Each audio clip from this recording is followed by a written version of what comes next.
నమస్కారం ఘంటారావానికి స్వాగతం. ముందుగా ప్రధానాంశాలు. బస్సు ప్రమాదానికి ముందు పెట్రోల్ బంకు వెళ్లిన శివశంకర్, బైకర్ తీరు సరిగా లేకపోవడంపై అనుమానాలు.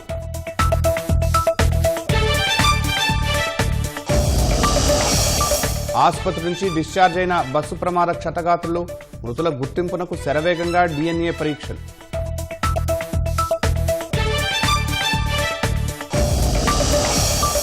కర్నూలు బస్సు ప్రమాద ఘటనతో రవాణా శాఖ అప్రమత్తం. తెలుగు రాష్ట్రాల్లోని ప్రైవేట్ ట్రావెల్స్లో విస్తృత సోదాలు.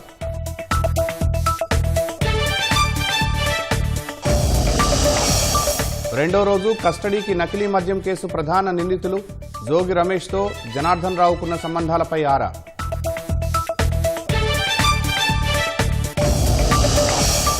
పాకిస్తాన్కు ప్రజాస్వామ్యం అనే పదం ఎప్పటికీ వింతేనన్న భారత్, మానవ హక్కుల ఉల్లంఘన ఆపాలని ఐరాస వేదికగా డిమాండ్.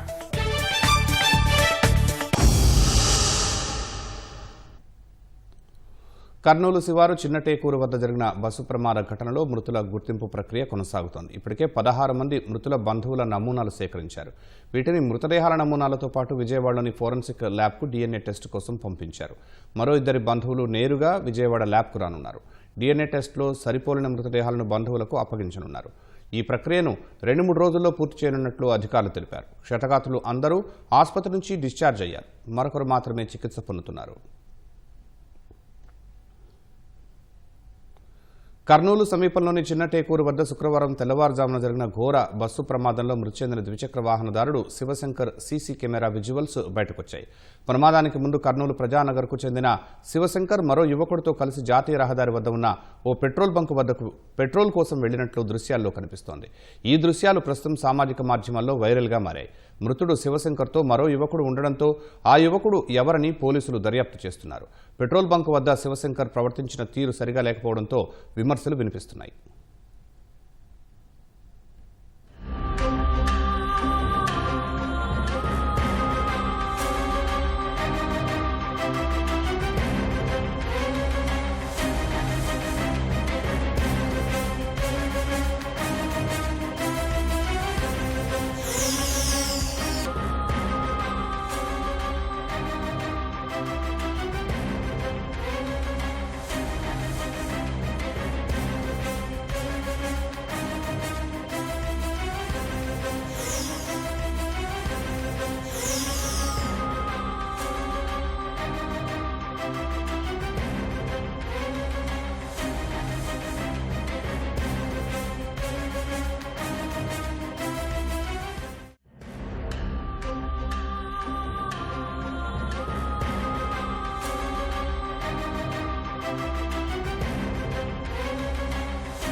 అతివేగం, గమ్యస్థానాలకు వేగంగా చేర్చాలనే పోటీ, నిబంధనలు బేఖాతరు చేస్తూ కాసుల వేట, ఇది ప్రస్తుతం పలు ట్రావెల్స్ అనుసరిస్తున్న తీరు.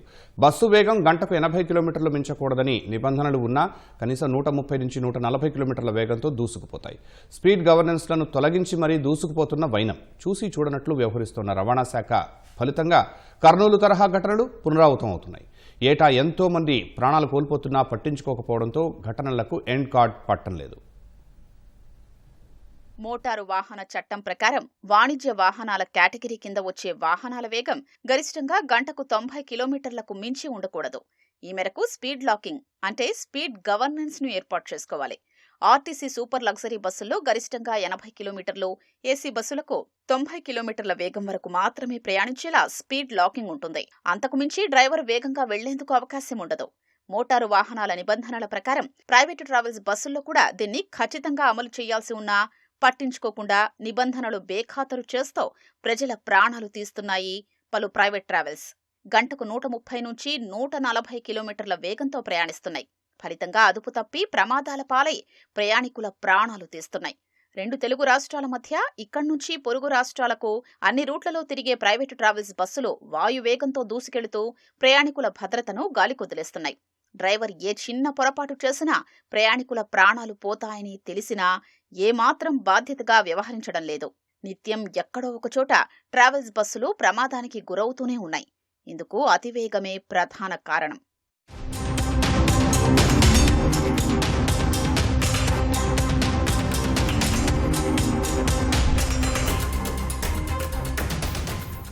కొంతకాలంగా వస్తున్న కొత్త బస్సుల్లో ఆయా కంపెనీలే స్పీడ్ లాకింగ్ ఉండేలా చూస్తున్నాయి.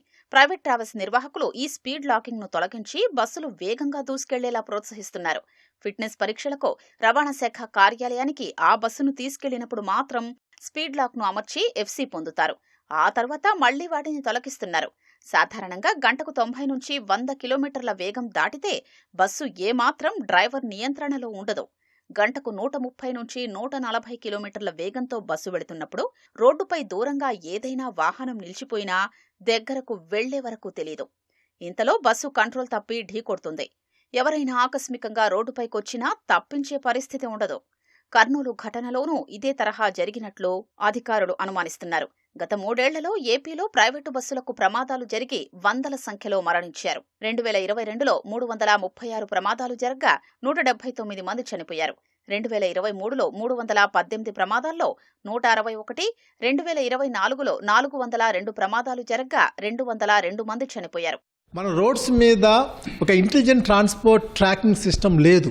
మనకున్న నైట్ విజన్ కెమెరాస్ తోటి high resolution cameras 100 meters 200 meters resolution cameras ఉన్నప్పుడు ప్రతి స్ట్రీట్ పోల్కి 100 మీటర్స్ ఒక కెమెరా సిస్టమ్ పెట్టుకొని ఇక బస్ బిహేవియర్ ఎలా విధంగా ఉంది, పోటాపోటీని వెళ్తున్నారా, హై స్పీడ్ వెళ్తున్నారా, తగ్గించాల్సిన చోట తగ్గించకుండా ఓవర్ స్పీడ్కి వెళ్తున్నారా, ఇల్లీగల్ స్టాపేజెస్ ఉంటున్నాయా, ఇవన్నీ ట్రాక్ చేసే వ్యవస్థ మనకు కావాలా.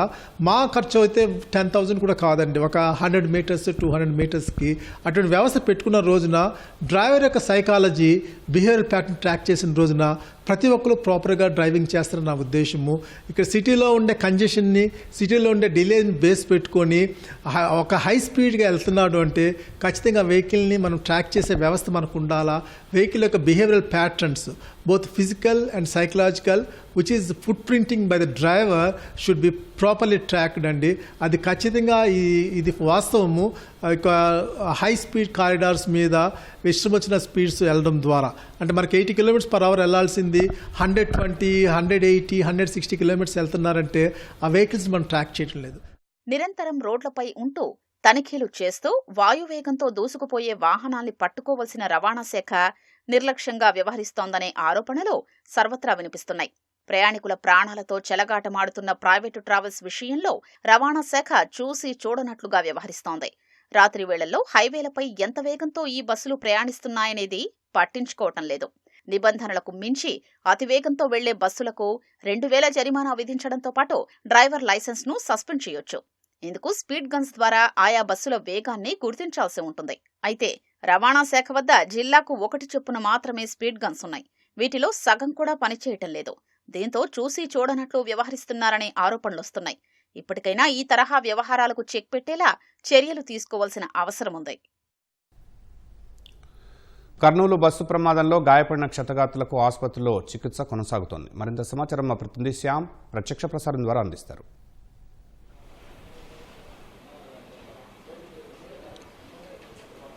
ప్రస్తుతం మనం కర్నూలు సర్వజన వైద్యశాలలోని ఫోరెన్సిక్ మెడిసిన్ విభాగంలో ఉన్నాము.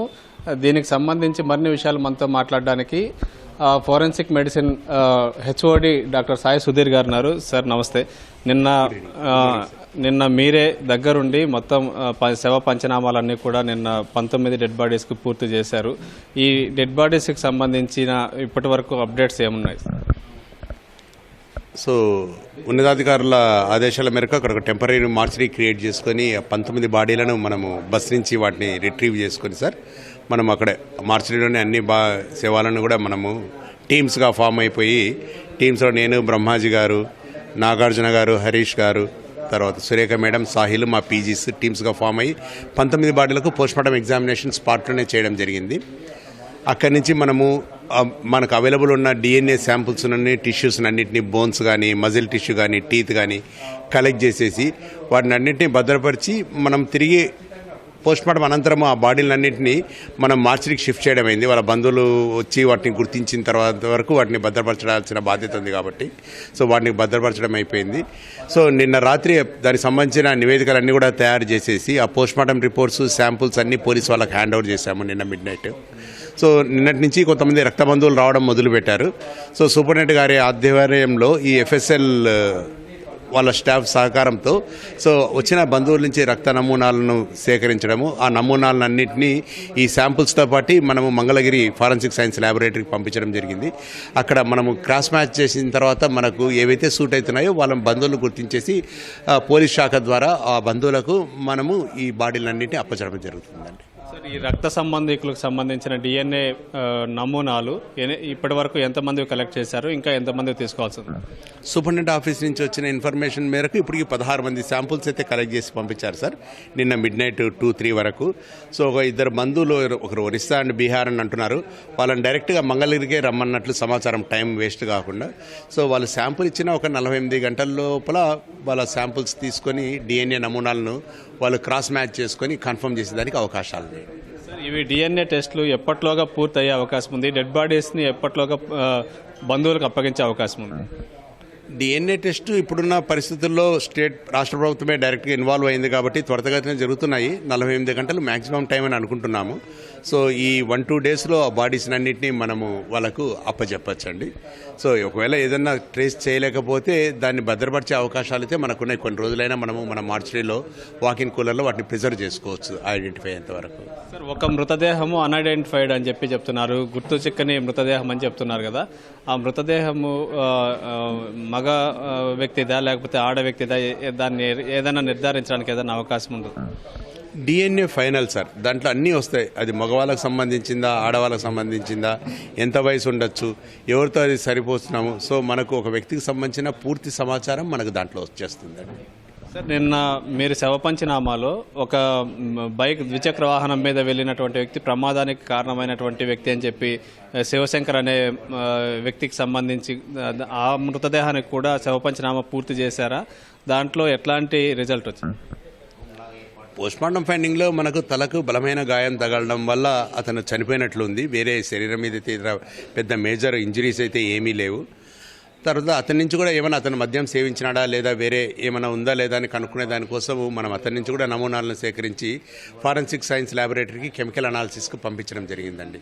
సో ఆ నమూనాలు వస్తే మనకు మరణకారణం అయితే కన్ఫర్మ్ హెడ్ ఇంజరీ, కాకపోతే అతను సేవించినాడా లేదనేది మనకు ఆ ల్యాబ్ రిపోర్ట్స్ వస్తే మిగతా కేసు కంప్లీట్గా మనం కన్ఫర్మ్ చేయొచ్చు. ఈ శాంపిల్స్ కూడా విజయవాడకు పంపించారా సార్? ఈ విజయవాడ నుంచి రావాల్సి ఏమన్నా? ఈ శాంపుల్స్ ఇక్కడ లోకల్గానే చేయొచ్చండి. మన రీజనల్ ఫారెన్సిక్ సైన్స్ ల్యాబొరేటరీ కర్నూలులోనే చేయగలిగిన పరీక్షలు ఇవి. దాన్ని మనం మంగళగిరికి పంపించాల్సిన అవసరం లేదు ఈ బాడీ వరకు. సార్, అదే ఇందాక ఈ బాడీకి సంబంధించి ప్రధానమైనటువంటి ఈ మృతికి సంబంధించిన కారణం ఏంటని భావించవచ్చు? ఈ ప్రమాదానికి కారణము మనం అందరూ అనుకుంటున్నట్లే ఆ బస్ కింద మనకు స్టక్ అయిపోయిన 2 వీలర్. సో అది ఆ భూమి మీద రాసుకొని పోవడం వల్ల వచ్చిన మంటలు, దాని నుంచి వచ్చిన షార్ట్ సర్క్యూట్, ఆ షార్ట్ సర్క్యూట్ వల్ల లోపల ఉండే ఆ ఫర్నిచర్, ఆ ఫోము, స్పాంజ్ అన్నీ కాలిపోవడము, పొగ రావడము, ఊపిరి ఆడకుండా చనిపోవడము, స్పృహ తప్పిపోవడము, ఆ వచ్చిన మంటల్లో బూడిదై కాలిపోవడం. సార్, బస్సులో లిథియం బ్యాటరీస్ ఉన్నాయి. లిథియం బ్యాటరీస్ పేలడం వల్ల, సెల్ ఫోన్ బ్యాటరీలు పేలడం వల్ల ఈ ప్రమాదం జరిగి ఉండొచ్చు అని చెప్పి చెప్తున్నారు. దీనికి సంబంధించి మీరు పరిశీలించారు కదా, ఇది ఏమైనా కారణాలు ఫైండ్ అవుట్ చేస్తారు? మీరు చెప్పినట్లు అది నిజం కూడా కావచ్చు సార్. కాకపోతే మనకు ఫారెన్సిక్ సైన్స్ ల్యాబొరేటరీ నుంచి టీమ్స్ వచ్చాయి, క్లూస్ టీమ్స్ వచ్చాయి. ఆ క్లూస్ టీమ్స్ అక్కడున్న మొబైల్స్, అక్కడున్న కాలిపోయిన ల్యాప్టాప్స్ అన్నీ కూడా వాళ్ళ నమూనాలు సేకరించి వాటిని కెమికల్ అనాలిసిస్ చేస్తారు. సో అది ఫారెన్సిక్ సైన్స్ ల్యాబొరేటరీ వాళ్ళు కన్ఫర్మ్ చేస్తారు సార్. సార్, ఇప్పటికీ కొంతమంది బంధువులు వెయిట్ చేస్తున్నారు, వాళ్ళకి ఏం చెప్తారు? ఎప్పట్లోగా ఇవి మృతదేహాలు అప్పగించే అవకాశం ఉందని చెప్పి వాళ్ళు? సార్, డిఎన్ఏ రిపోర్టు మన పోలీస్ శాఖకు వచ్చేస్తాయి సార్ ఒక 24 to 48 hours లోపల. వస్తేనే ఇమీడియట్గా వాళ్ళకు అంటే ఏది ఇవ్వాలనో మనకు తెలియదు. ఇప్పుడు 19 మాంసం ముద్దలు ఉన్నాయి, కాలిన మాంసం ముద్దలు ఏది ఎవరిదో మనకు తెలియదు, ఎవరిది ఎవరికి అప్పచెప్పాలో కూడా తెలియదు. అది ఒక్కటే మార్గం. ఆ డిఎన్ఏ రిపోర్ట్ వచ్చిన ఇది నిమిషాల పని అండి. తర్వాత అది తెలిసిన తర్వాత కొన్ని నిమిషాలు మనం హ్యాండ్ ఓవర్ చేసేయచ్చు. సార్, అక్కడ నిన్న కొంతమంది బంధువులు వచ్చారు. వాళ్ళ నగలు, అక్కడ దొరికినటువంటి నగలు కానీ లేకపోతే వాళ్ళకి సంబంధించిన ఆధారాలు కానీ కొన్ని తీసుకొచ్చి ఇవి మా బంధువులే అని చెప్పి నగలు ఇట్లాంటి ఆధారాలు చూపించారు. దీని ద్వారా మనం ఏమైనా ఐడెంటిఫై చేయొచ్చా? కొంతవరకే సార్, కన్ఫర్మ్ అయితే చేయలేం. ఎందుకంటే ఒకరికి తాలిబొట్టు ఉంది, ఆ తాలిబొట్టు ఆ ఒక్క స్త్రీనే వేసుకొని తెలియదు, ఇంకొకరు వేసుకున్న తాలిబొట్టు కాలిపోయి ఉండొచ్చు. సో అది కన్ఫర్మ్ అయితే కాదు, కొంతవరకు మనం గుర్తించవచ్చు. కానీ కన్ఫర్మ్గా అంటే డిఎన్ఏ, సైంటిఫిక్గా డిఎన్ఏ. సో రేపొద్దున లీగల్ ప్రాబ్లమ్స్ రాకుండా ఉండేదానికోసము మనం డిఎన్ఏని ఆధారం చేసుకొని బాడీలు బంధువులకు అప్పచెప్పడం అనేది కరెక్ట్ అయిన క్రియ అండి. సార్, ఇంకా ఎవరైనా ఇక్కడ బంధువులు వారు ఏమన్నా వేచి ఉన్న వాళ్ళు కానీ లేకపోతే వాళ్ళకి ఏదైనా చెప్పాలంటే ఏం చెప్తారు? చెప్పేది ఏం లేదు సార్, ఆ డిఎన్ఏ శాంపుల్స్ యొక్క రిజల్ట్స్ వచ్చేంత వరకు కొంచెం ఓపికగా వెయిట్ చేయడము. ఆ వచ్చిన వెంటనే వాళ్ళను ఇంకా డిలే చేయకుండా వాళ్ళు తీసుకుని పోయి వాళ్ళ తదుపరి ఆ కార్యక్రమాలు ఏమి ఉన్నాయి కదా అవి చేసుకోవడం అంతే సార్. సార్, ఇప్పుడు అన్ఐడెంటిఫైడ్ బాడీ ఉంది కదా, దీనికి సంబంధించి ఏం చెప్తారు? అది ఎట్లా, దీన్ని బంధువులు ఎవరు రాకపోతే ఆ బాడీ పరిస్థితి ఏంటి? దాన్ని ఉన్నతాధికారుల ఆదేశాల మేరకు ఎంతకాలం మనం ప్రిజర్వ్ చేయగలమో అంతకాలం ప్రిజర్వ్ చేస్తాం సార్. సో తర్వాత సోషల్ మీడియా ద్వారా కానీ ప్రింట్ మీడియా ద్వారా కానీ సో అందరికీ వాళ్ళు సమాచారం ఇస్తారు మన అడ్వర్టైజ్మెంట్ ద్వారా. ఎవరు ఆ బాడీని క్లెయిమ్ చేయకపోతే సామాన్యంగా జరగదని అనుకుంటున్నాము. ఒకవేళ ఏమి అట్లా కూడా ఆలోచించి చేయలేకపోతే కొంత నిర్దిష్ట కాలం వెయిట్ చేసి తర్వాత దాన్ని మనము మున్సిపల్ డిపార్ట్మెంట్ ద్వారా మనం దాన్ని పూడ్చిపెట్టడమేనండి. Thank you sir, thank you very much. ఇది ఫోరెన్సిక్ మెడిసిన్ విభాగాధిపతి సాయి సుధీర్ గారు చెప్తోంది. మొత్తానికైతే ఈ డిఎన్ఏ టెస్ట్కి సంబంధించి ఈ నమూనాలు సాధ్యమైన తొందరగా వస్తాయని చెప్పి ఆయన ఆశాభావం వ్యక్తం చేస్తున్నారు. ఇది ప్రస్తుతం కర్నూలులోని తాజా పరిస్థితి. కెమెరామెన్ శేషుతో Shyam, ETV news, Kurnool. Over to studio. నిబంధనలు పాటించలేదు, జరిమానా వేసినా లెక్కలేదు, మా దారి అడ్డదారే, ఏం చేస్తారో చేసుకోండి. ఇది కర్నూలు రోడ్డు ప్రమాదానికి గురైన కావేరీ ట్రావెల్స్ బస్సు యాజమాన్యం వ్యవహరించిన తీరు. ప్రజా రవాణా వాహనంలో ఖచ్చితంగా అగ్నిమాపక పరికరాలు ఉండాలి. కానీ కావేరీ యాజమాన్యం ఈ బస్సులో వాటిని ఉంచలేదు. అధికారులు జరిమానాలు వేసినా పట్టించుకోలేదు. మరోవైపు సీటర్ బస్సుకు ఎలాంటి అనుమతులు లేకుండా స్లీపర్గా ఆల్టరేషన్ చేశారు. ఇలా అడుగడుగునా కనిపిస్తున్న నిర్లక్ష్యం 19 మందిని నిలువునా దహించేలా చేసింది.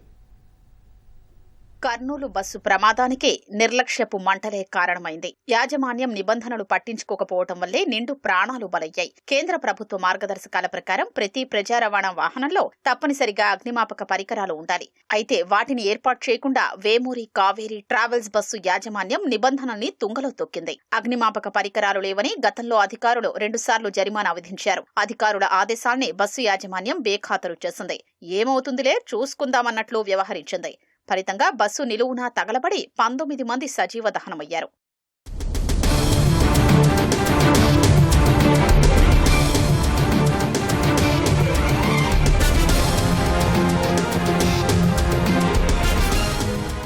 దగ్ధమైన బస్సుపై ఏపీ, తెలంగాణలో కలిపి 20కి పైగా జరిమానాలు ఉన్నాయి.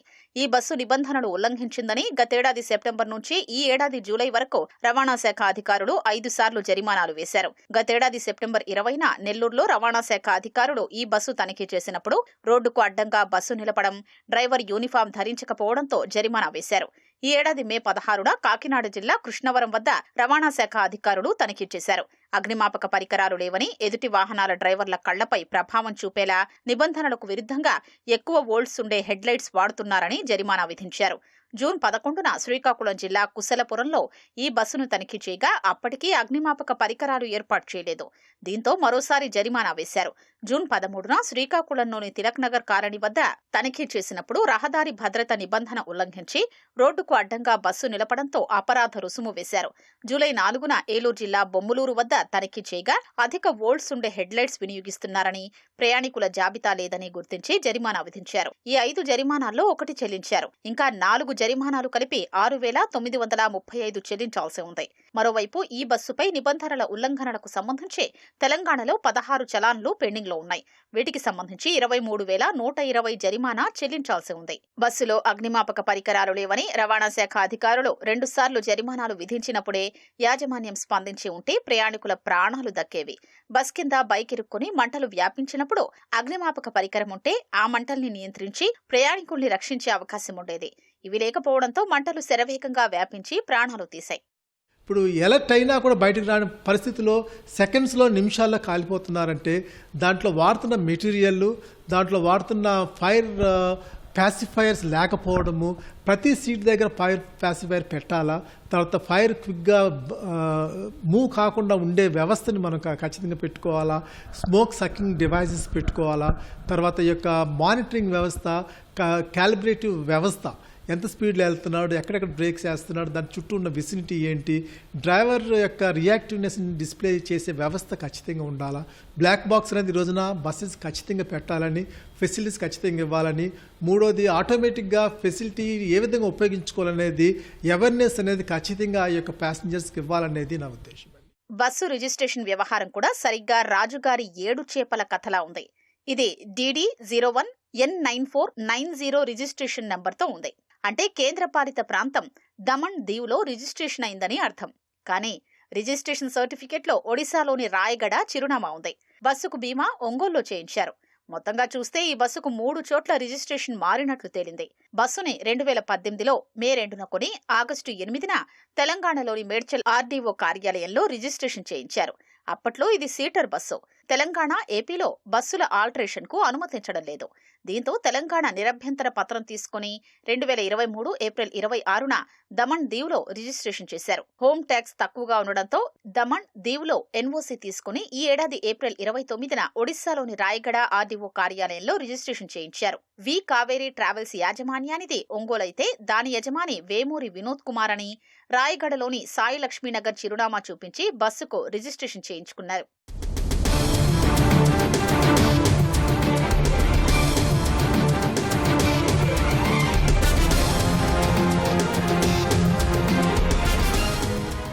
బస్సు రిజిస్ట్రేషన్ సర్టిఫికేట్, బీమా పత్రాలు, ఆల్ ఇండియా పర్మిట్ కాపీలు తదితరాలన్నింటిలోనూ 43 సీట్ల బస్గా మాత్రమే ఉంది. కానీ బస్సు స్లీపర్ బెర్తులతో ప్రయాణిస్తోంది. దీంతో ఎలాంటి అనుమతులు లేకుండానే నిబంధనలకు విరుద్ధంగా సీటర్ బస్సును స్లీపర్ బస్సుగా ఆల్టరేషన్ చేసినట్లు తెలుస్తోంది. దీన్ని ఏ రాష్ట్రంలోనూ రవాణా శాఖ అధికారులు గుర్తించి పట్టుకోలేదు. వి కావేరీ ట్రావెల్స్ కు 100కు పైగా బస్సులున్నాయి. వీటిలో 10ల సంఖ్యలోని సీటర్ బస్సులోనూ ఆల్టరేషన్ చేసి స్లీపర్లుగా మార్చి ఒడిశా, దమన్ దీవ్, ఈశాన్య రాష్ట్రాల్లో రిజిస్ట్రేషన్ చేయించారు. వీటికి సీటర్ నుంచి స్లీపర్గా మార్చేందుకు అనుమతులు ఉన్నాయా లేదా అనే దానిపై రవాణా శాఖ అధికారులు కూడా స్పష్టత ఇవ్వలేకపోవడం గమనార్హం. కర్నూలు బస్సు ప్రమాద ఘటనతో నెల్లూరు రవాణా శాఖ అధికారులు అప్రమత్తమయ్యారు. ప్రైవేట్ ట్రావెల్స్ బస్సుల్లో RTO అధికారులు తనిఖీలు చేపట్టారు. ప్రైవేట్ ట్రావెల్స్లో నిబంధనలకు విరుద్ధంగా ఉన్న వాహనాలను తనిఖీ చేశారు. సరైన పత్రాలు, ఎమర్జెన్సీ ఎగ్జిట్లు లేని వాహనాలకు ఫైన్లు వేసినట్లుగా అధికారులు తెలిపారు. అదేవిధంగా డ్రైవర్ సీట్, ఎమర్జెన్సీ ఎగ్జిట్ వద్ద నిబంధనలకు విరుద్ధంగా బెర్తులు ఏర్పాటు చేస్తే కఠిన చర్యలు తీసుకుంటామని అధికారులు హెచ్చరించారు. కొన్ని వాహనాలపై కేసులు నమోదు చేశామని అధికారులు తెలిపారు.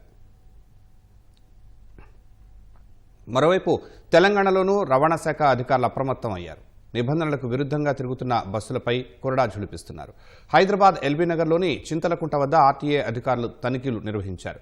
నిబంధనలకు విరుద్ధంగా తిరుగుతున్న ఓ ప్రైవేట్ ట్రావెల్స్ బస్సు సీజ్ చేశారు. కనీసం ఫిట్నెస్ మెయింటైన్ చేయకుండా ప్రజల ప్రాణాలతో చెలగాటం ఆడుతున్న ప్రైవేట్ ట్రావెల్స్పై వనస్థలిపురంలో అధికారులు దాడులు నిర్వహించారు.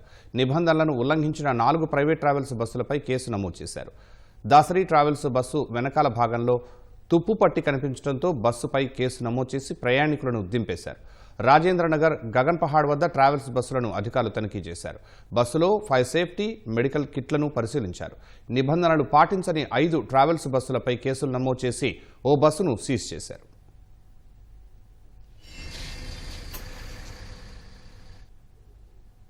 ఏపీ ప్రగతికి తన ఆస్ట్రేలియా 7 రోజుల పర్యటన దోహదం చేస్తుందని మంత్రి నారా లోకేష్ అన్నారు. 4 నగరాల్లో కొనసాగిన పర్యటనలో విశ్వవిద్యాలయాల సందర్శన, పారిశ్రామికవేత్తలతో భేటీలు జరిగాయని చెప్పారు. ఇండియా ఆస్ట్రేలియా కౌన్సిల్స్, సముద్ర ఆహార వాణిజ్య సంస్థలు, క్రీడా సముదాయాల ప్రతినిధులతో జరిగిన సమావేశాలు ఈ పర్యటనను మరింత సార్థకంగా, అవగాహనాత్మకంగా మార్చాయన్నారు. భారతదేశం $2.4 ట్రిలియన్ ఆర్థిక వ్యవస్థ వైపు సాగుతున్న సమయంలో పరిశోధన, నైపుణ్యాభివృద్ధి, ఉద్యోగ శక్తి బలోపేతం కీలకమని లోకేష్ తెలిపారు. క్రీడలను ఆర్థిక కార్యకలాపాలకు శక్తివంతమైన రంగంగా అభివృద్ధి చేసే అవకాశాలు విస్తారంగా ఉన్నాయన్నారు. ఈ పర్యటన ఫలాలు త్వరలోనే ఏపీకి ప్రయోజనకరమైన భాగస్వామ్యాలుగా మారతాయని లోకేష్ ఆకాంక్షించారు. ఫిబ్రవరి 25 నుంచి మార్చి 18 వరకు పరీక్షలు నిర్వహించనున్నట్లు తెలంగాణ ఇంటర్ బోర్డు ప్రకటించింది. సిలబస్లోనూ మార్పులు చేసినట్లు తెలిపింది. మొదటి సంవత్సరంలోనూ ల్యాబ్స్, ప్రాక్టికల్ ఎగ్జామ్స్ ఉంటాయని, 20 ఇంటర్నల్ పరీక్షల మార్కులు, 80 ఎక్స్టర్నల్ పరీక్షల మార్కులుగా పేర్కొంది. 12 ఏళ్ల తర్వాత సైన్స్ కోర్సు సిలబస్లో మార్పు చేసినట్లు ఉన్నతాధికారులు తెలిపారు. అకౌంటెన్సీ, కామర్స్, ఎకనామిక్స్లతో ఏసీఈ కొత్త కోర్సు తెచ్చినట్లు చెప్పారు. ల్యాబ్, ఎక్స్టర్నల్ ఎగ్జామ్స్ ఉంటాయి. ఇప్పటివరకు మనం ఇంటర్మీడియట్ సెకండ్ ఇయర్ విద్యార్థులకే పెడుతున్నాం. Physics, chemistry, botany and then geology 30 marks ఉంటాయి. వాటిని మనం ఇంటర్మీడియట్ ఫస్ట్ ఇయర్ లో కూడా తీసుకొస్తున్నాం. అంటే ప్రతి సంవత్సరం ఏవైతే టాపిక్స్ వాళ్ళు కవర్ చేస్తారో ఆ ఇయర్ లో వాటికి రిలవెంట్ ఏవైతే ల్యాబ్, ఎక్స్టర్నల్స్ ఉంటాయో అదే ఇయర్ మనం కండక్ట్ చేసుకుంటాం. ముఖ్య ఉద్దేశం దీనికి ఏవైతే టాపిక్స్ వాళ్ళు ఆ ఇయర్ కవర్ చేస్తారో వారికి అర్థం కావాలి. ల్యాబ్ ప్రాక్టికల్స్ చేసినట్టయితే ఎక్స్పీరియన్షియల్ లెర్నింగ్ ఉంటుంది, వారికి ఆ సబ్జెక్ట్ వస్తుందనే ఉద్దేశంతో ఈ మార్పులను బోర్డు తీసుకొస్తుంది. Subject committee experts headed by professors. ఈ సబ్జెక్ట్ కమిటీ ఎక్స్పర్ట్స్లో ప్రొఫెసర్స్తో పాటుగా degree college lecturer, junior college lecturers, 10th teachers, అంటే మొత్తం వర్టికల్ మొబిలిటీలో ఉన్న ప్రతి ఒక్క ఫ్యాకల్టీ ఎవరైతే ఉంటారో వారు భాగస్వాములు అవుతారు. వారు కూర్చొని డిస్కస్ చేసుకొని ఏదైతే ఉన్నాయో మనకిచ్చే రిప్రజెంటేషన్స్ని, మనకిచ్చే మినిట్స్ని మనం కంప్లీట్ షేప్లో కన్సల్టేట్ చేసుకుని రాష్ట్ర ప్రభుత్వానికి అనగా ఎడ్యుకేషన్ మినిస్టర్కి మనం వినియోగిస్తాం. ఈ సిలబస్ రివిజన్ అనేది సైన్సెస్ అంటే maths, physics, chemistry, botany, geology last time మనం రివైజ్ చేసుకుంది 2013-14లో. అంటే సుమారు 12 సంవత్సరాల తర్వాత మనం ఈ ప్రక్రియ మనం మొదలుపెట్టాం. రాష్ట్రానికి తుపాను ముప్పు పొంచి ఉందని విశాఖ వాతావరణ కేంద్రం అధికారులు తెలిపారు. ఆగ్నేయ బంగాళాఖాతంలో నిన్న ఏర్పడిన అల్పపీడనం ఇవాళ వాయుగుండంగా మారిందన్నారు. విశాఖకు ఆగ్నేయంగా 990 కిలోమీటర్ల దూరంలో ఇది కేంద్రీకృతం అయినట్లు చెప్పారు. పశ్చిమ వాయువ్య దిశగా కదులుతున్న వాయుగుండం 24 గంటల్లో బలపడి తీవ్ర వాయుగుండంగా మారే అవకాశం ఉందన్నారు. ఈ నెల 27 ఉదయానికి తుపానుగా కేంద్రీకృతం అవుతుందని, నైరుతి, పశ్చిమ బంగాళాఖాతం మధ్య ఇది తీరం దాటుతుందని వెల్లడించారు. కోస్తాంధ్రపై తుపాను ప్రభావం ఉంటుందని స్పష్టం చేశారు.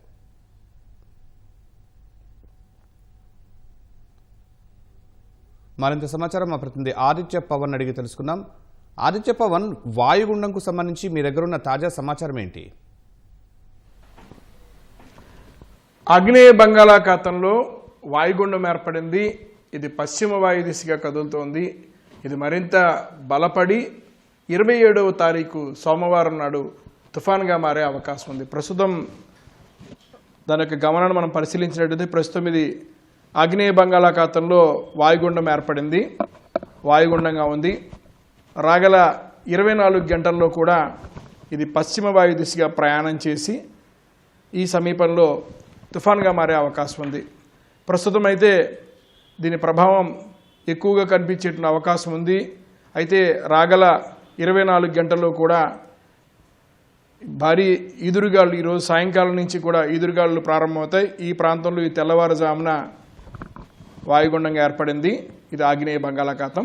ఇది పశ్చిమ వాయు దిశగా ప్రయాణం చేస్తోంది. ప్రయాణం చేసి 24 గంటల్లో తీవ్ర వాయుగుండంగాను, తీవ్ర వాయుగుండంగా మారిన తర్వాత తుఫాన్గా మారే అవకాశం ఉంది. తుఫాన్గా మారిన తర్వాత దీని ప్రభావం ముఖ్యంగా ఇక్కడ చూడొచ్చు. విశాఖపట్నం నుంచి ఇక్కడ తమిళనాడులోటువంటి కడలూరు వరకు ఈ ప్రాంతాలకి దీని ప్రభావం కనిపించే అవకాశం ఉంది.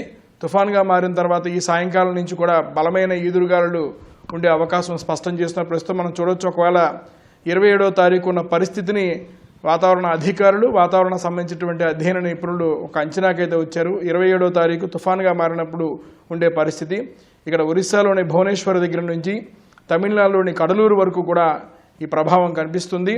అయితే ఈ సాయంకాలం నుంచి కూడా ఈ ప్రాంతాలలో గంటకి 40 కిలోమీటర్లు మించినటువంటి వేగంతో ఈదురుగాలులు కొనసాగే అవకాశం ఉంది. చెన్నై నుంచి గుంటూరు, అలాగే విశాఖపట్నం ఈ పరిసర ప్రాంతాల్లో ఈ సాయంత్రం నుంచి ఈదురుగాలులు ప్రభావం ఉండే అవకాశం ఉంది.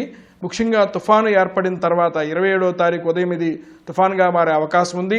తుఫాన్గా మారిన తర్వాత ఈ ప్రాంతాల్లో 70 కిలోమీటర్ల నుంచి 80 కిలోమీటర్ల వేగంతో ఈదురుగాలులు ఉండే అవకాశం ఉంది. అయితే తుఫాన్గా ఏర్పడిన తర్వాత దీని యొక్క దిశ, ఇది పయనించేటువంటి పరిస్థితులు, ఇది తీరం దాటేటువంటి అంశాలను కూడా వాతావరణ అధ్యయన నిపుణులు మరింత స్పష్టం చేస్తారు. ప్రస్తుతం అయితే ఇది వాయుగుండంగా కొనసాగుతుంది. రేపు తీవ్ర వాయుగుండం అవుతుంది. తీవ్ర వాయుగుండం ఎల్లుండికి తుఫానుగా మారుతుంది. తుఫానుగా మారిన తర్వాత ప్రభావం అయితే చూపించే అవకాశం స్పష్టంగా కనిపిస్తోంది.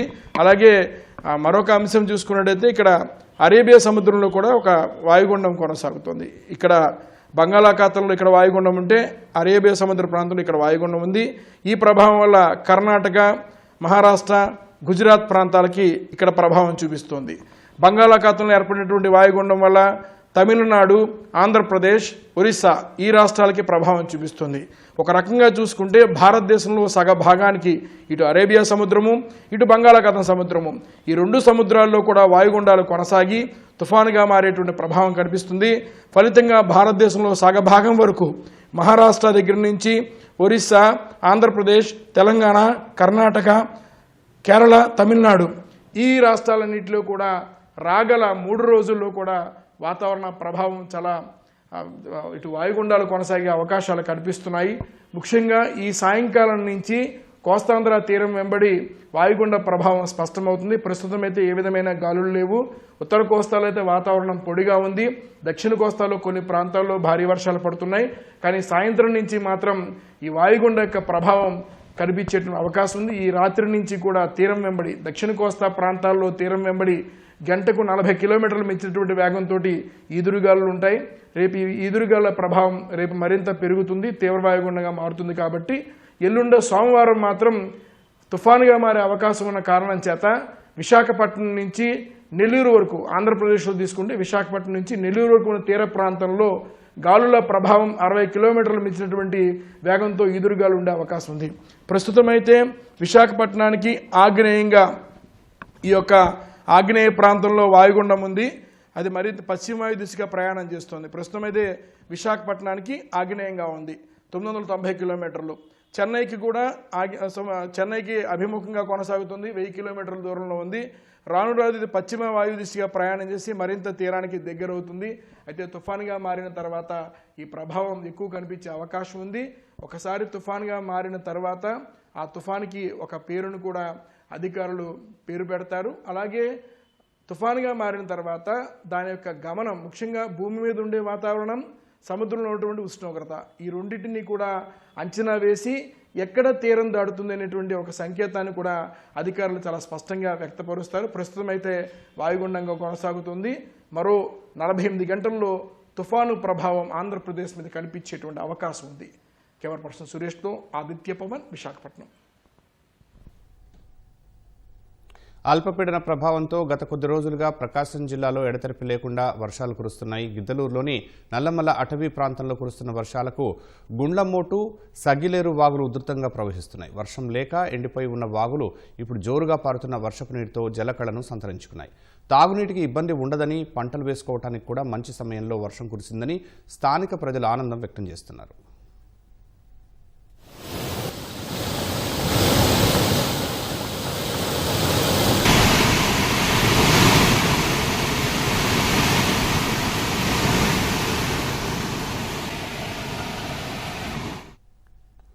నెల్లూరు జిల్లా సంగంలో భారీ వర్షాలకు చేనేత మగ్గం గుంతలని నీటితో నిండిపోయాయి. దీంతో పనులు లేక ఇబ్బందులు పడుతున్నామని చేనేత కార్మికులు ఆవేదన చెందుతున్నారు. సాయినగర్, కొత్తూరు, రాళ్లచిలిక కాలనీల్లో సుమారు 300 మంది చేనేత మీద ఆధారపడి జీవనం సాగిస్తున్నారు. ఎడతెరిపి లేని వర్షాలతో జీవనాధారం కోల్పోయి ఇబ్బందులు పడుతున్నామని, తమని ప్రభుత్వమే ఆదుకోవాలని చేనేత కార్మికులు కోరుతున్నారు. భారీ వర్షాల వల్ల దాదాపు వారం నుంచి వర్షాలు పడుతున్నాయి. అందువల్ల వర్షాలు గుంతల నీళ్ళు వచ్చినాయి, పొడుగు దెబ్బతినిపోయి బాగా దమ్ముకోపోయింది సార్. దాదాపు ఒక 20,000 దాకా నష్టం వచ్చింది. భారీ వర్షాలు 200 కుటుంబాలు ఉంటాయి సార్, 200 కుటుంబాలు ఉంటాయి.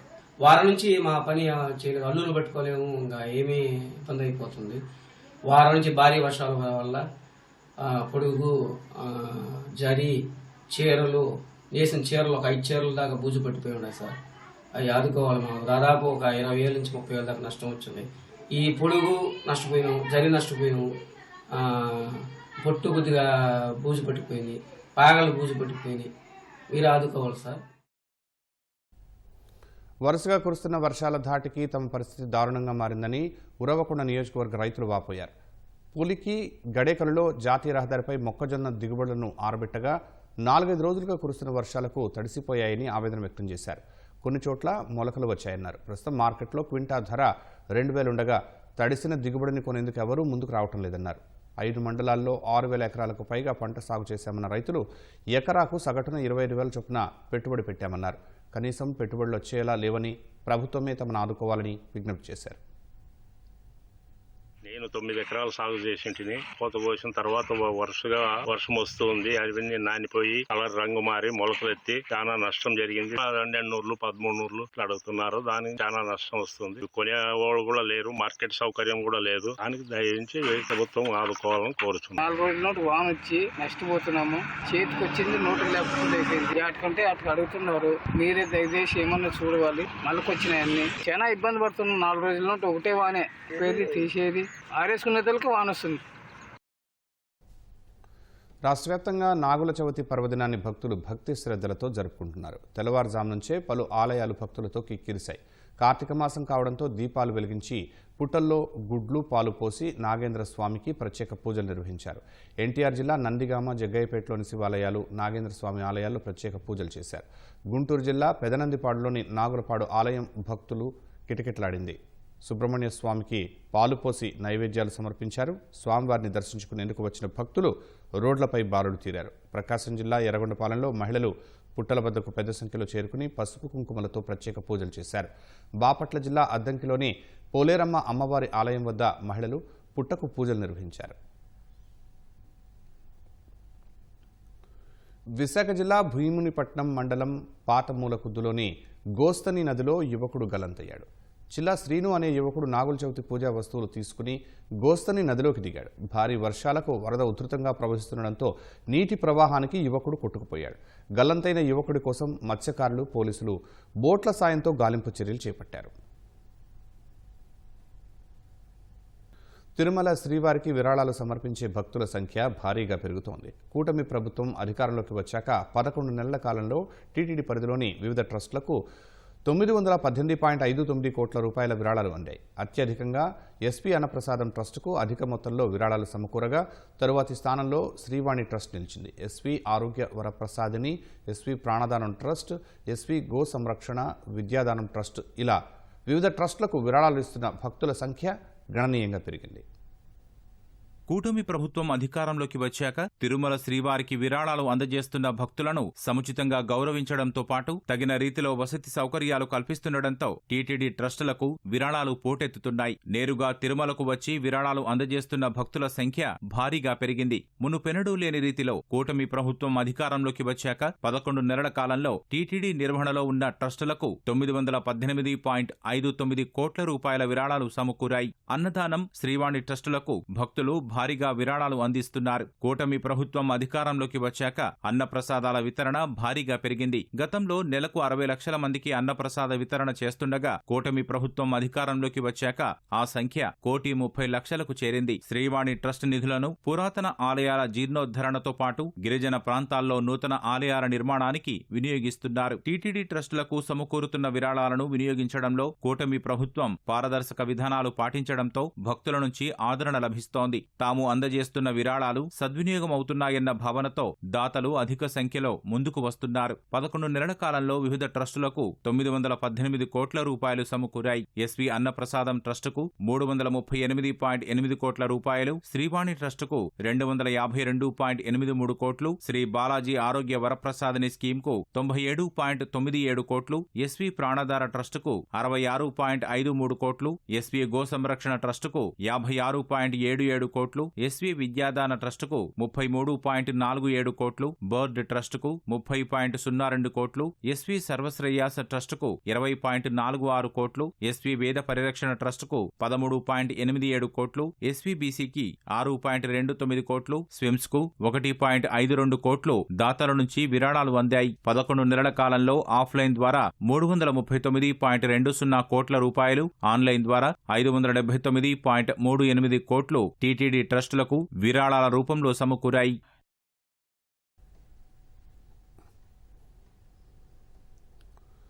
ప్రేమ పేరిట దగ్గరయ్యాడు. జీవితాంతం అండగా ఉంటానని నమ్మించాడు. అన్నం తినకపోతే కోపడ్డాడు. అలిగితే బుజ్జగించాడు. అవసరం ఉన్నవన్నీ అడక్కముందే కొనిచ్చాడు. ఇంకే ఉంది, అతడే సర్వస్వం అని నమ్మి దగ్గరైంది. కానీ తాను చూపిన ప్రేమ ఆప్యాయత అంతా దేనికోసమో తెలుసుకునేందుకు ఆమెకు ఎంతో సమయం పట్టలేదు. దీంతో అతన్ని దూరం పెట్టింది. అంతే, ఆ మగాడిలో మృగం మేల్కొంది. 10 రోజుల అతని పరిచయమే ఆమె ప్రాణాలను బలి తీసుకుంది.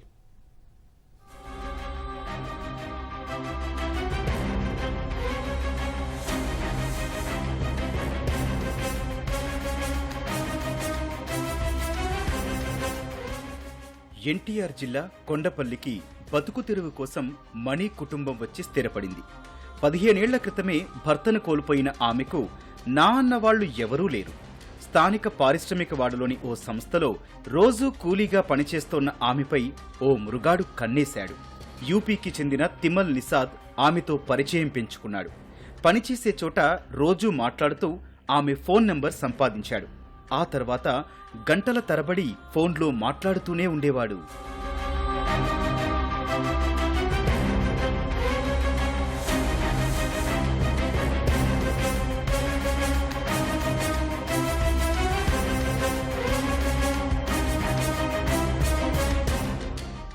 భర్త లేని ఆమెకు అండగా ఉంటానని నమ్మించాడు.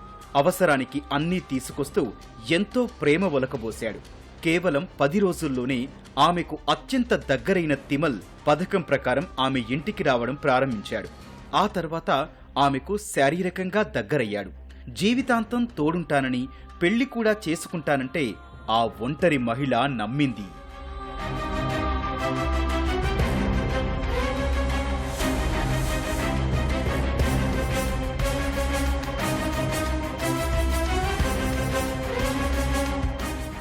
అయితే కొద్ది రోజుల్లోనే తిమ్మల్ నిసాద్ వ్యవహారం మణి గ్రహించింది. కేవలం శారీరక వాంఛ తీర్చుకోవడానికి అతను దగ్గరయ్యాడని తెలుసుకుంది. ఇకపై తనను కలవొద్దని అతనికి ఖరాఖండీగా చెప్పేసింది. తన కోరిక తీర్చలేదన్న కోపంతో రగిలిపోయిన తిమల్ నిసాద్ ఈ నెల 9న ఆమె ఇంటికి వెళ్లి మెడకు చీరను బిగించి హత్య చేశాడు. అనంతరం ఆమె సెల్ ఫోన్ తీసుకుని పరారయ్యాడు.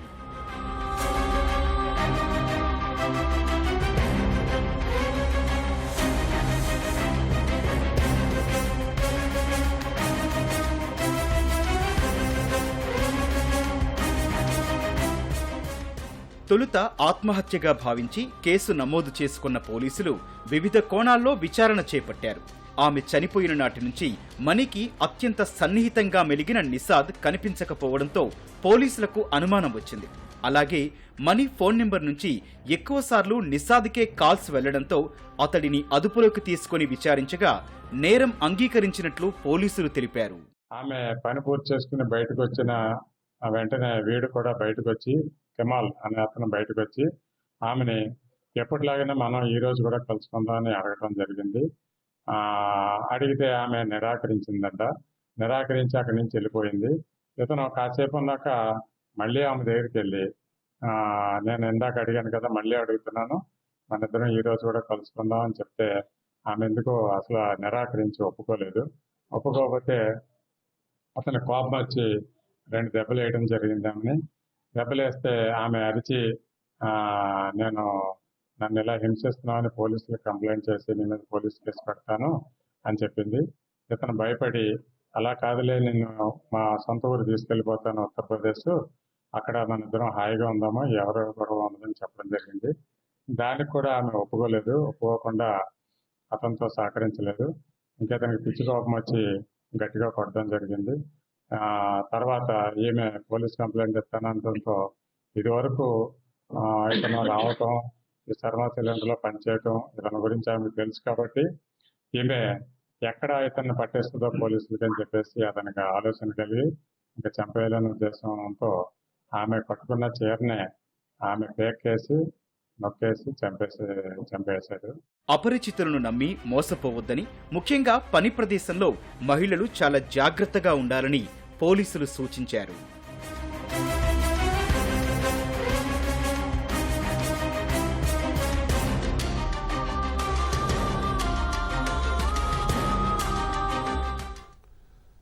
ప్రేమించానని వెంటపడ్డాడు. పెద్దల సమక్షంలో పిల్లనిచ్చి తల్లిదండ్రులు పెళ్లి చేశారు. కాపురానికి వచ్చిన దగ్గర నుంచి భార్యను నిత్యం వేధించడం మొదలుపెట్టాడు. వివాహమై 20 ఏళ్లైనా అతని బుద్ధి మాత్రం మారలేదు. చివరకు భార్యను చంపేస్తానని కత్తితో పొడిచాడు. కంటిపై నుంచి నాలుక వరకు దిగిన కత్తితో బాధితురాలు అపస్మారక స్థితికి చేరింది. అయిన వారు ఆసుపత్రికి తరలించడంతో వైద్యులు చికిత్స చేసి చాకును తొలగించారు. తల్లిని చంపబోయిన తండ్రి జైల్లోనే ఉండాలని వారి పిల్లలు కోరుతున్నారు.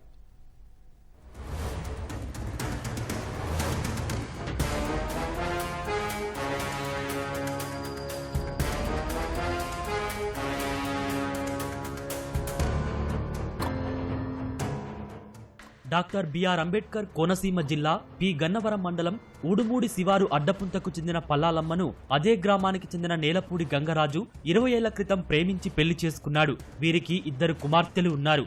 దంపతుల మధ్య తరచూ గొడవలు జరుగుతున్నాయి. ఇదే క్రమంలో దీపావళి రోజు రాత్రి అందరూ పండుగ చేసుకుంటూ సందడిగా ఉన్నారు. గంగరాజు మాత్రం పల్లాలమ్మతో గొడవ పడ్డాడు. పదునైన కత్తితో భార్యపై దాడి చేశాడు. కంటి పైభాగం నుంచి నాలుక వరకు చాకు దిగిపోయింది. దీపావళి సందడిలో ఉన్న కుమార్తెలు, స్థానికులు ఈ ఘటనలతో భయాందోళనకు గురయ్యారు.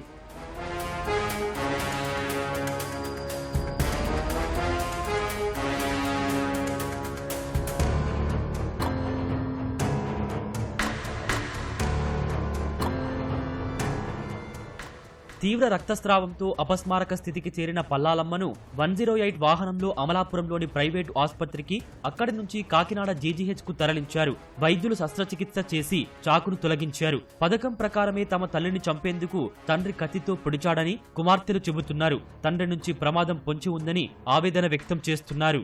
ఈరోజు అందరం కూర్చుంటే వచ్చాడండి, మధ్యాహ్నం నుంచి వచ్చాడండి. వచ్చి దెబ్బలాటడం జరిగిందండి. పంపేశానండి.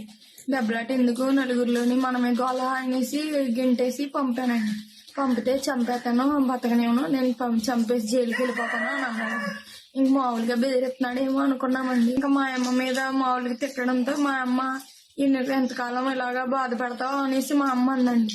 అండ్ ఇలాగ అమ్మంత ఫలంగా మీదకి వచ్చేసి మధ్యలోంచి ఇలా పక్కకి మమ్మల్ని ఇలా గెంటేసి జుట్టు అట్టేసుకున్నాడండి. జుట్టు అట్టుకుని పీకుతున్నాడేమో అనుకున్నామండి. విడదీలాగా అంటే గుచ్చేసి చేయాలంట పరిగెత్తేసాడు. అయితే బయటికి రాకూడదండి. ఇప్పుడు మా అమ్మనే చంపేయాలనుకున్నాడు సార్. వచ్చాడంటే మమ్మల్ని కూడా చంపేస్తాడు సార్ రేపు అన్న రోజు. అది ఏ సెక్షన్ అయితే పడతాయో అన్ని కంపల్సరీ పడలేదు సార్. అతను బయటికి రాకుండా చూడండి సార్. వస్తే మమ్మల్ని కూడా చంపేతాడు. బూజు తిట్టారు మా అమ్మని.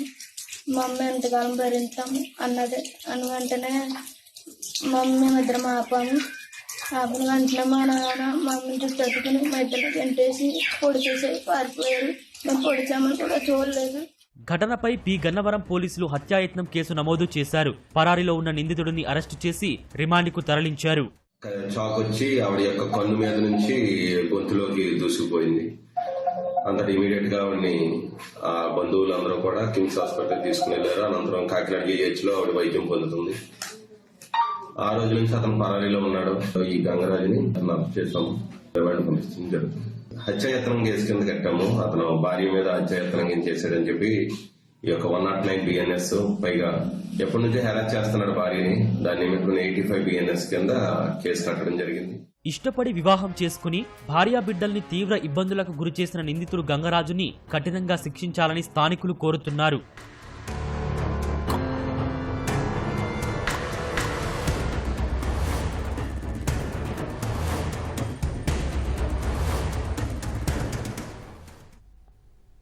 ప్రజాస్వామ్యం అనే పదం పాకిస్తాన్కు ఎప్పటికీ వింతేనని భారత్ దుయ్యబట్టింది. దాయాది దేశం చట్టవిరుద్ధంగా ఆక్రమించిన ప్రాంతాల్లో జరుగుతున్న మానవ హక్కుల ఉల్లంఘనలపై ఆందోళన వ్యక్తం చేసింది. వాటిని వెంటనే ఆపాలని డిమాండ్ చేసింది. ఈ మేరకు పాకిస్తాన్పై ఐరాస భద్రతా మండలిలో భారత శాశ్వత ప్రతినిధి పర్వతనేని హరీష్ వాగ్బాణాలు సంధించారు. పీఓకేలో సహజ వనరుల దోపిడీ, పాక్ సైన్యానికి వ్యతిరేకంగా అక్కడి ప్రజలు తిరుగుబాటు చేసిన విషయాన్ని భద్రతా మండలిలో హరీష్ ప్రస్తావించారు. ఆ ప్రాంతంలో జరుగుతున్న తీవ్రమైన మానవ హక్కుల ఉల్లంఘనలకు వెంటనే స్వస్తి పలకాలని డిమాండ్ చేశారు. భారత్లో జమ్మూ కాశ్మీర్ విడదీయరాని భాగంగా ఉందని, ఎప్పటికీ ఉంటుందని చెప్పారు. జమ్మూ కాశ్మీర్ ప్రజలు ప్రజాస్వామ్యానికి అనుగుణంగా వారి ప్రాథమిక హక్కులను వినియోగించుకుంటున్నారని తెలిపారు. ఇది పాక్కు ఎప్పటికీ మింగుడు పడని విషయమని ఎద్దేవా చేశారు. ఐక్యరాజ్యసమితి భద్రతా మండలిలో సంస్కరణలు అవసరమని పర్వతనేని హరీష్ పునరుద్ఘాటించారు. 80 ఏళ్ల నాటి నిబంధనలు ప్రస్తుత భౌగోళిక రాజకీయాలను ప్రతిబింబించడం లేదని అన్నారు. సమయానుకూలంగా శాశ్వత దేశాల సంఖ్యను పెంచాలని అన్నారు. మలేసియా రాజధాని కౌలాలంపూర్ వేదికగా అమెరికా, చైనా మధ్య వాణిజ్య చర్చలు ప్రారంభమయ్యాయి. ఈ ఏడాది ప్రథమార్థంలో ఇరు దేశాల అధ్యక్షులు ఫోన్లో చర్చించుకున్న కీలక అంశాలపై సంప్రదింపులు జరుగుతున్నాయని చైనా వాణిజ్య శాఖ అధికార ప్రతినిధి తెలిపారు. చైనా బృందానికి వైస్ ప్రీమియర్ హే లీగ్ నేతృత్వం వహిస్తున్నారు. అరుదైన ఖనిజాల ఎగుమతులపై చైనా ఆంక్షలు విధించడంతో ఆ దేశ ఉత్పత్తులపై నవంబర్ నుంచి 100% సుంకాలను అమలు చేస్తారని అమెరికా అధ్యక్షుడు డొనాల్డ్ ట్రంప్ హెచ్చరించారు. ఈ నేపథ్యంలో ఇరు దేశాలు వాణిజ్య చర్చలు జరుపుతుండటం ప్రాధాన్యం సంతరించుకుంది. భారత్, అమెరికాలు ద్వైపాక్షిక వాణిజ్య ఒప్పందానికి అతి చేరువలో ఉన్నాయని కేంద్ర ప్రభుత్వ వర్గాలు తెలిపాయి. నవంబర్ చివరికల్లా వాణిజ్య ఒప్పందం ఖరారయ్యే అవకాశం ఉందని పేర్కొన్నాయి. బెర్లిన్లో జరిగిన గ్లోబల్ డైలాగ్ సమావేశంలో పాల్గొన్న కేంద్ర వాణిజ్య మంత్రి పీయూష్ గోయల్ ఐరోపా సమాఖ్య అమెరికాతో వాణిజ్య ఒప్పందం చేసుకునేందుకు చర్చలను వేగవంతం చేసినట్లు తెలిపారు. అయితే వాణిజ్య ఒప్పందాలను భారత్ ఎప్పుడూ తొందరపడి చేసుకోదన్నారు. గడువులు విధించడం లేదా తలపై తుపాకీ పెడితే భయపడి ఒప్పందాలు చేసుకోబోమని పీయూష్ స్పష్టం చేశారు. త్వరలోనే ఇరు దేశాలకు ప్రయోజనకరంగా ఉండే ఒప్పందం కుదురుతుందని ఆయన ఆశాభావం వ్యక్తం చేశారు. అమెరికా భారీ సుంకాలను ఎదుర్కొనేందుకు భారత్ కొత్త మార్కెట్లను అన్వేషిస్తోందన్నారు. మరోవైపు చాలా దేశాలు రష్యా చమురుకుంటున్నా కేవలం భారత్నే అమెరికా ఎందుకు టార్గెట్ చేస్తోందని పీయూష్ గోయల్ ప్రశ్నించారు. కర్ణాటకలోని ఓ గ్రామంలో దీపావళి తర్వాత రోజు గోరె హబ్బా అనే పండుగను వినూత్నంగా జరుపుకుంటారు. చామరాజనగర జిల్లాకు సరిహద్దుగా తమిళనాడు భూభాగంలో ఉన్న గమటాపుర గ్రామంలో ఈ పండుగను చేసుకుంటారు. ఇందులో మహిళలు, పురుషులు, పిల్లలు అందరూ ఒకరిపై మరొకరు పేడ విసురుకుంటారు. ఇలా చేయటాన్ని ఆశీర్వాదం, ఐక్యత, శుద్ధికి ప్రతీకగా అక్కడి ప్రజలు భావిస్తారు. పేడతో కొట్టుకోవటం వల్ల చర్మ వ్యాధులు కూడా పోతాయని గ్రామస్తుల నమ్మకం. పండుగకు ముందు గ్రామ ప్రజలు ఒక గాడిదను స్నానం చేయించి అలంకరించి చెరువు వద్ద పూజలు చేస్తారు. తర్వాత వారు చెరువులో స్నానం చేసి ఉత్సాహంగా గ్రామానికి తిరిగి వస్తారు. అనంతరం ఆటపాటల మధ్య గోరెహబ్బ పండుగ ప్రారంభమవుతుంది. ప్రతి సంవత్సరం బలిపాడ్యమి తర్వాతి రోజు కర్ణాటక, తమిళనాడు నుంచి వేలాది మంది గ్రామానికి చేరుకుని ఈ పండుగను వీక్షిస్తారు.